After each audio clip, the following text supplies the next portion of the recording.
Nightbound Bloodline. Presence. 5 true vampire and werewolf stories. It wasn't the claws or the teeth, it was the smile. It watched me from the tree line, and its lips peeled back in a mockery of a human grin. It was enjoying my fear. Welcome to Nightbound Bloodline, to the places where shadow is thicker than substance, and the old stories are waiting to be proven true. Story 1. The Custodian of Castle Dorn. Our first account comes from the mist-shrouded highlands of Europe. A letter, written in a steady but aged hand, reached us from a man who has spent a lifetime in the presence of history and of something else. He asked only that we use his family name, Alistair. What you are about to hear is his testimony, in his own words. A reminder that some ruins are not empty. My name is Alistair. For 42 years, I served as the live-in custodian and archivist for Castle Dorn. It is not a museum in the public sense. It is a private relic, a trust passed down in my family for generations. We are not nobility. We are keepers of silence. I am a man of ledgers and limestone, of inventory lists and the precise humidity required to preserve a 15th century tapestry. I do not believe in ghost stories. Castle Dorn has enough real history, bloody, complicated, human history, without needing specters. I've walked its halls at every hour, listening only to the settling of ancient stone. Or so I thought.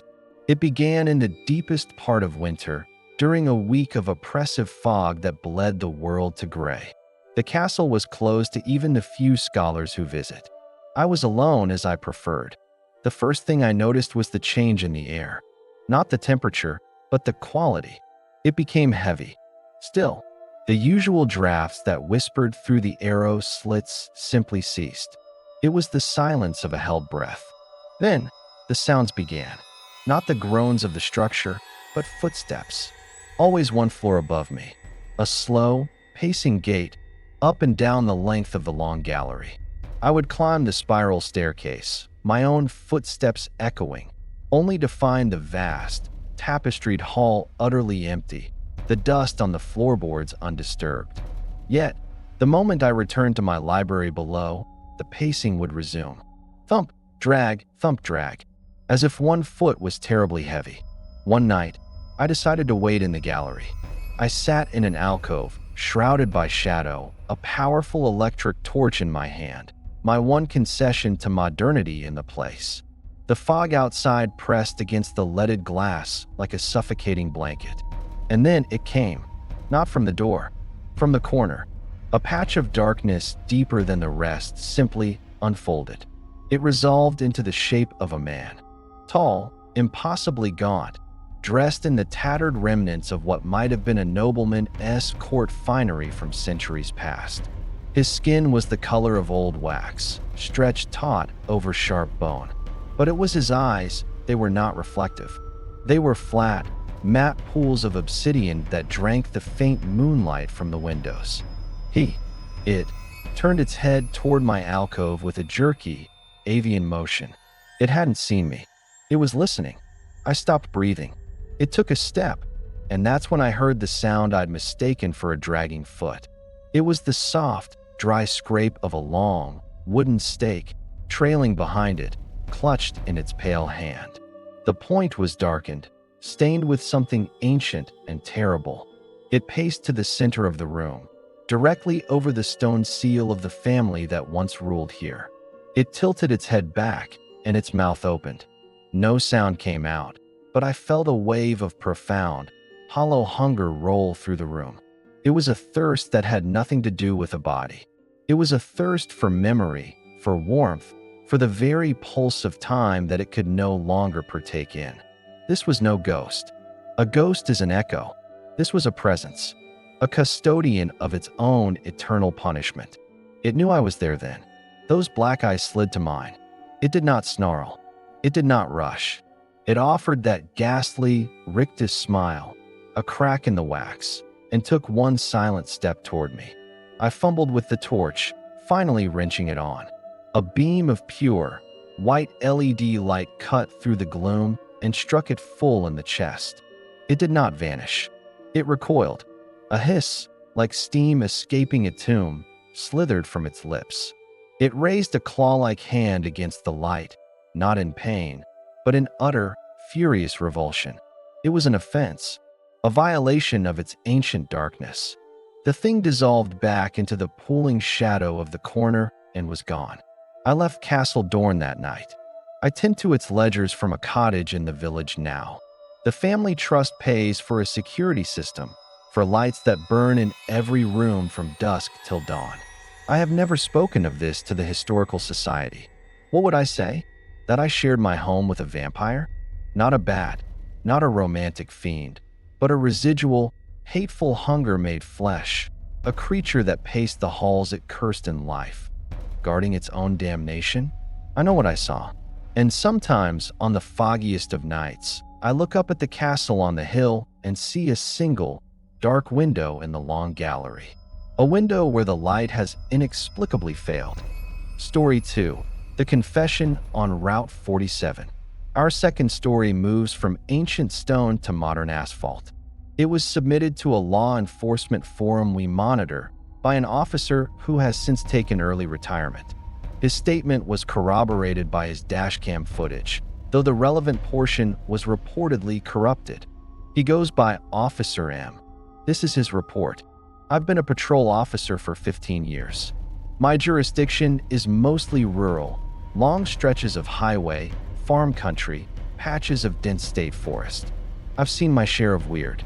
Drunks, meth heads, animal strikes. I'm a skeptic. If it's not in my report, it didn't happen. It was a little past 2 a.m. on Route 47. A cold, relentless November rain was falling. I was running silent, no lights, just watching the blacktop gleam in my headlights. The call came in as a possible 10 to 46, a dead body, on the shoulder near the old Miller's Bend Bridge. Dispatch said a trucker radioed it in, said he saw what looked like a naked person lying there. I arrived on scene. No trucker, just my cruiser and the drumming rain. And there was a body, a young man, mid-20s, lying face down in the gravel. No clothes. I called it in, grabbed my flashlight and my kit. My first thought was a hit and run. But as I got closer, the wrongness started to set in. There were no tire marks, no skids, no blood on the road. And the body, it was positioned perfectly parallel to the white line, like it had been laid out with a ruler. The skin was pale, waxy. I knelt, reached for a pulse. The flesh was cold, stone cold, in a way that didn't fit the ambient temperature. And then I saw the neck.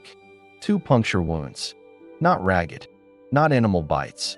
Neat, circular, and deep, about an inch apart. They looked almost surgical, but around them, the skin was bruised a terrible, dark purple, like the bruising was spreading inward from the wounds. My radio crackled. Backup was 10 minutes out. That's when I heard the whimper. It came from the tree line, maybe 30 yards into the woods. A low, pained, human sound. I drew my service weapon, swept my flashlight toward the noise. The beam cut through the rain, catching the glittering eyes of something. Reflective, like an animal's. But they were set too high, 6 feet off the ground.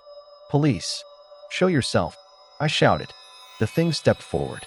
Just one step, into the very edge of my light. It was a man.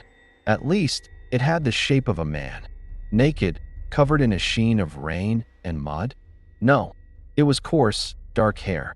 Patchy, like a mange-ridden dog. Its posture was all wrong. Hunched, shoulders up around its ears, arms too long, fingers curled into claws that brushed its knees.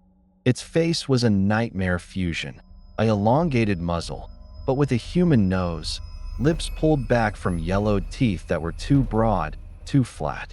Its eyes held that animal shine, but behind it was a sharp, terrible intelligence. And it was smiling. It wasn't a hungry smile. It was a guilty one, a child's smile, caught with a hand in the cookie jar. It looked from me, to the body on the shoulder, and back to me. Then it raised one long, clawed hand and pointed at the body, then at its own mouth, then back at the body. A pantomime. I did this. I fed. My training evaporated. Pure, primal fear locked my joints. This wasn't a suspect. This was a predator. The creature's smile widened. It tilted its head, watching my fear like it was a favorite song. Then it dropped to all fours. The movement was seamless, powerful, utterly inhuman. It didn't run. It flowed into the darkness, a blur of matted fur and corded muscle, silent despite the soggy forest floor. Gone. I backed up to my cruiser, my heart hammering against my ribs. I couldn't leave the body. I stood there in the rain, weapon trained on the tree line, for 9 of the longest minutes of my life. When backup arrived, they found me soaked, shaking. The body was still there. The coroner later ruled it an animal attack. A bear, maybe a rabid coyote. The puncture wounds? Inconclusive. They suggested I'd been spooked by the dark and my own imagination.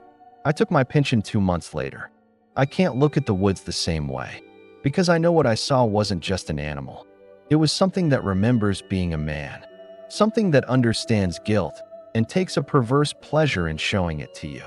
That thing on Route 47 wasn't just hunting. It was confessing.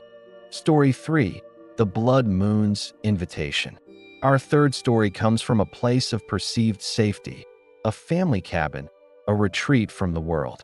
It was sent to us by Alara, a botanical illustrator who sought solace in nature only to find something nature had long since forgotten. Her story is a testament to the fact that the oldest hungers often reside in the prettiest places. My name is Alara. I paint flowers for field guides and academic texts. My world is one of precise details, the vein on a leaf, the gradient on a petal. I find peace in patterns, in the logical, beautiful order of nature. 3 years ago, after a painful divorce, I rented a remote cabin in the Adirondacks for the entire month of October. It was my healing time, my sanctuary.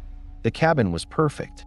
Old stone fireplace, a wall of windows looking out onto a silent, golden hardwood forest. For 2 weeks, it was bliss. I painted by day, read by firelight at night. I even started leaving a little bread and apple out for the deer that would visit the edge of the clearing at dusk. It felt symbiotic. The first disruption was the silence. Not an absence of sound, but a thievery of it.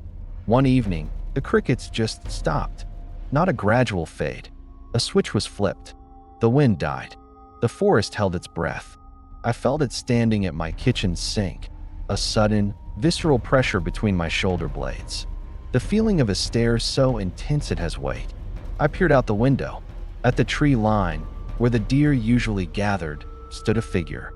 Tall, slender, wrapped in what I first took to be a long, gray coat. It was perfectly still. I assumed it was a hiker lost. I raised a hand in a cautious wave. It didn't wave back. It didn't move at all. It just watched. I drew the curtains, telling myself I was being silly. But the feeling clung to me. That night, I heard the first sounds on the roof. Not the scamper of squirrels. A slow, deliberate drag, like a heavy sack being pulled across the shingles. From one edge of the cabin to the other. Then silence. Then again. This happened for 3 nights. I stopped putting out food for the deer. They stopped coming entirely. On the 4th night, the blood moon rose. It stained the world a deep, rusty red. I couldn't sleep. I sat by the unlit fireplace, a knitting project trembling in my lap. The dragging on the roof was louder, more impatient. And then a knock. Not on the door. On the wall. Right beside the fireplace. 3 precise, knuckle-like raps. My blood turned to ice. I couldn't speak. From outside, a voice floated in. It was melodious, hypnotically beautiful, but utterly cold. Like crystals singing in a vacuum. It spoke my name.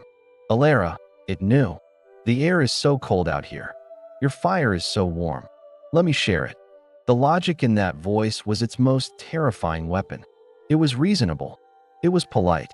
It made the horror of its request sound like simple courtesy. I stammered, "Who are you? What do you want?" A soft, chilling laugh. "You've been feeding the children of the wood. I am their elder. I've come to thank you." Open the door, little gardener. Let me see the life in your veins bloom for me. I backed away toward the bedroom. As I passed the wall of windows, I saw it. It had moved from the tree line. It stood now just 10 feet from the glass, fully revealed in the hellish moonlight. The gray coat was its hair, long, silver, and fine as cobwebs, hanging from a gaunt frame. Its face was elegant, sharp-featured, but its skin was tight and colorless as a cave-dwelling fish.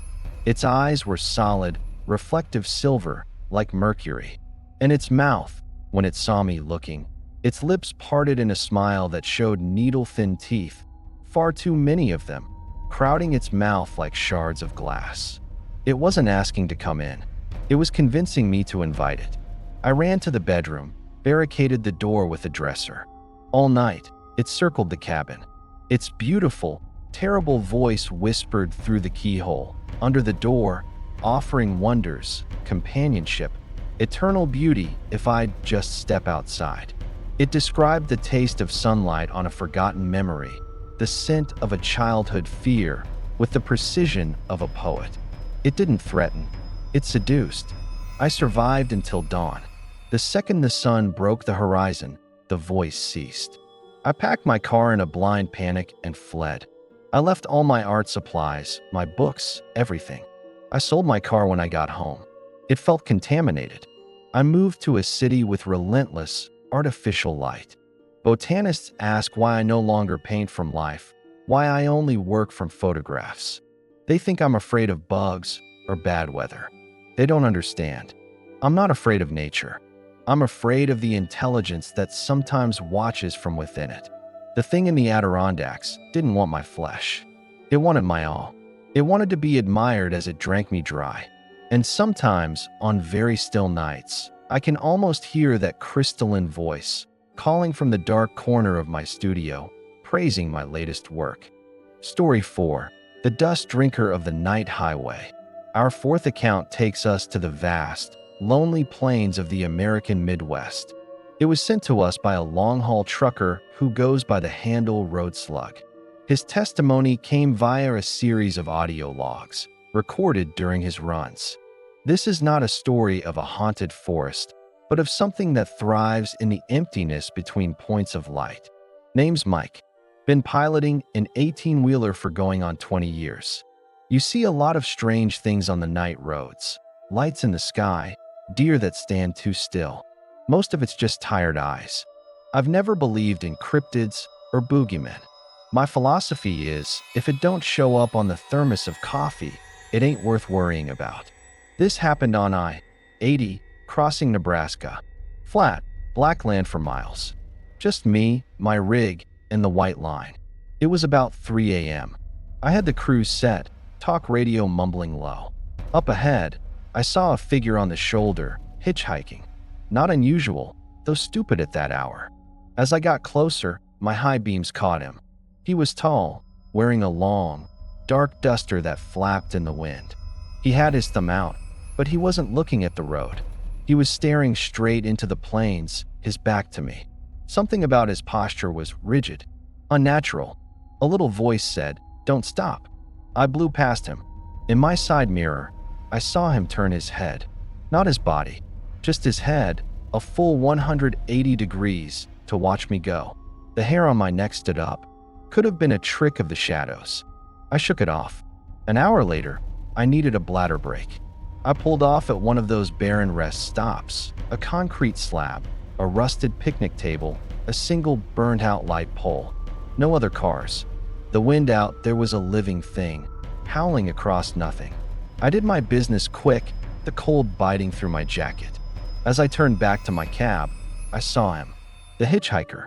He was standing on the other side of the rest area, maybe 50 yards away, just outside the dim spill of my running lights. Still as a post, still facing away from me. But he was here. How? No car had passed me. A deep, animal panic started thrumming in my chest. I scrambled into the cab, slammed the door, and hit the locks. My hands were shaking so bad I fumbled the keys. When I got the engine roaring, I flipped on my roof-mounted light bar, flooding the area in stark, white light. He was gone. I didn't breathe easy until the rig was back up to 70. I told myself it was a coincidence, some other weirdo in a similar coat. Then the knocking started. Thump, thump, thump, on the passenger side door. Firm, insistent knocks, like someone trying to get my attention. My blood ran cold. I was doing 70 miles an hour. Nothing human could be knocking on my door. I dared a glance. Pressed against the glass was a face. Pale, gaunt, hair plastered by the wind. It was him. His eyes were wide, pitch-black pools. And he was smiling, a thin, stretched smile of pure need. He wasn't holding on. He was just there, keeping pace with my rig, his knuckles rapping on the glass. Let me in. His voice wasn't loud, but I heard it clear as a bell over the diesel roar. It was dry, like pages rustling. The road is so long. I'm so thirsty. Just a taste of the miles you've seen. I screamed. I jerked the wheel, swerving the trailer violently. The face vanished from the window. In my rearview camera monitor, I saw him tumbling, a dark shape cartwheeling across the asphalt behind me before being swallowed by the night. I didn't stop. I drove until the sun came up, my knuckles white on the wheel. At the next truck stop, I inspected my rig. There, on the passenger door, were 3 distinct, deep dents in the reinforced metal, and smeared around them, a strange, ash-like gray powder.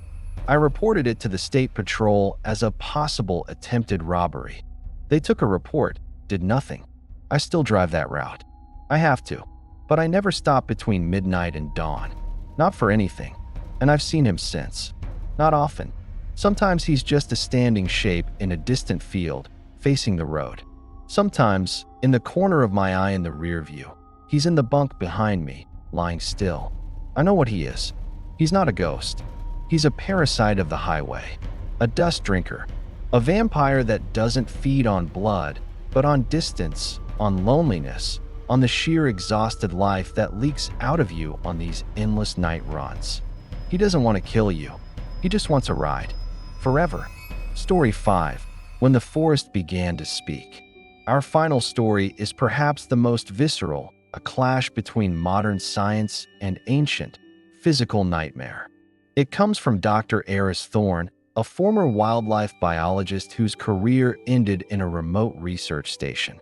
His account was given under oath during a private, sealed inquiry. The official cause of the incident was listed as a bear attack. He disagrees. I am Dr. Eris Thorne. I held a PhD in mammalian ecology. My life's work was the study of predator behavior in isolated ecosystems. I believed in data, in scat samples, in camera trap footage. The supernatural was a statistical error, a flaw in observation. The research station was in the heart of the Olympic Peninsula, studying the impact of reintroduced wolves. For 6 months, my team and I tracked prints, howls, kill sites. Then, the wolves vanished. Not a trace. Our cameras caught nothing but blurry stillness. The forest went quiet, but not empty. Something else had moved in. The first evidence was the spoor. I found it near a creek bed. It was the size of a large wolf's, but the claw marks, they were retractable, like a cat's, and too long. The stride length indicated a creature walking upright, then dropping to all fours, then upright again. Biologically impossible. My colleague, Sarah, joked we'd found Bigfoot. I dismissed it as a bizarre black bear print, distorted by mud. Then we heard the vocalizations. Not howls, conversations. Deep, guttural growls that seemed to carry words in a language of snarls and clicks, answered by higher-pitched yips from another ridge. They were coordinating. They were hunting. The attack happened on a night of heavy fog. Sarah and I were in separate tents. I was jerked awake by her scream, cut brutally short. It was followed by a sound I will never forget, the wet, crunching pop of a spinal column separating. I burst from my tent, flare gun in hand. The fog was a white wall. I saw Sarah's tent, shredded. And I saw them, 2 of them, silhouetted in the mist. They were on 2 legs, towering over 8 feet tall. Their proportions were all wrong. Legs too long and backward bent, arms too muscular, ending in paws with those terrible, knife-like claws. One was crouched over Sarah's remains. The other stood watch. It turned its head toward me. Its eyes weren't reflective. They were a solid, hungry amber. Intelligence blazed there, a cruel, calculating awareness. It wasn't just an animal protecting a kill. It was assessing a threat. It saw the flare gun. It tilted its head. Then it spoke, not in a growl, in a voice that was a horrifying parody of human speech, rough and wet from a muzzle not meant for words. "Run," it rumbled. The other one looked up from its feeding. Blood matted the thick, brindled fur around its mouth.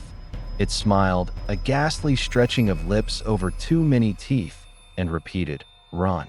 "Little doctor." They were playing. They were giving me a head start. I fired the flare. The crimson light exploded between us, painting the fog in hellish shades. In that strobing, bloody light, I saw them clearly for a second. Not wolves, not men. A brutal fusion, muscles coiling under mangy fur, faces elongated into monstrous hybrids of both. They flinched from the light, not in fear, but in annoyance. I ran. I abandoned everything. I ran until my lungs burned, following the river downstream. I could hear them behind me, not crashing, but moving with a terrifying, silent grace through the ferns. They were hurting me. I could feel it. I stumbled into a ranger patrol at dawn, hypothermic, babbling. They found the station. They found Sarah. The official report is public record. Bear attack. The vocalizations. Hysteria. The speech. The sound of my own screams echoing in the fog. My career is over. My credibility is ash. But I know the truth. We didn't stumble upon them. They were watching us the whole time, studying us. And when they grew bored or hungry, they culled the herd. They aren't ghosts or spirits. They are an apex predator we have not yet classified, one that possesses a savagery we've forgotten and an intelligence we dare not acknowledge. They are the reason the wolves disappeared, and they are still out there, in the deepest woods, where the data ends and the old world begins. 5 accounts. From a castle's deep memory to the desolate hunger of the open road, from a seductive whisper in the woods to the clinical horror of a calculated hunt. Different creatures, different hungers, but a common thread. The terrifying moment when a rational mind is forced to accept the irrational. When the map no longer matches the territory. These stories remind us that the world is not a solved equation. There are still blank spaces, and in those spaces, things older than our stories wait. They watch. They remember what we have tried to forget. If you have a story of your own, a moment where the line between reality and nightmare blurred, we invite you to share it in the comments below. Your experience may be the key to another's understanding. If you found yourself held by the darkness tonight, please show your support. Like this video, subscribe to Nightbound Bloodline, and turn on notifications. The next tale from the edge of the unknown is always just one click away. Thank you for listening.